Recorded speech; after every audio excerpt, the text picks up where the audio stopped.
దేవుడు మనిషి పాపములను విమోచించడంతోనే ఆగిపోడు. మనిషి తిరిగి మళ్ళీ ఆ పాపంలో పడకుండా ఉండాలని కోరుకుంటాడు. అది జరగాలంటే పాపమును అసహించుకునే, పాపమునకు దూరంగా ఉండే ఆయన మార్గము తెలియాలి.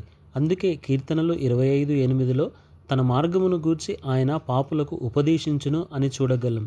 ఎప్పుడైతే ఆ మార్గము తెలియపరచబడుతుందో నిరాశ, నష్టం అనే గమ్యానికి చేర్చే అనేకమైనటువంటి మార్గాలలో నుండి విడుదల కలుగుతుంది.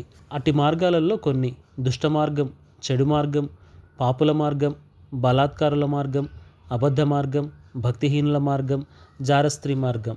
ఈ మార్గాలన్నీ కూడా నష్టాన్ని కలిగించేవే.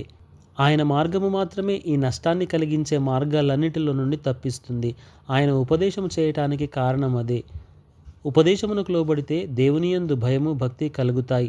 ఆ భయము, భక్తి కలిగినటువంటి వారికి ఆయన ఒక మేలైనటువంటి మార్గమును తెలియజేస్తాడని వాక్యము సెలవిస్తుంది. కీర్తనలు 25:12 ప్రకారం యెహోవా యందు భయభక్తులు గలవాడెవడో వాడు కోరుకొనవలసినటువంటి మార్గమును ఆయన వానికి బోధించును అని చూడగలం. ఆయన బోధల్లో నుండి కోరుకున్నటువంటి ఈ మార్గమే జీవితానికి మేలైనటువంటి ఆశీర్వాదమును ఇస్తుంది.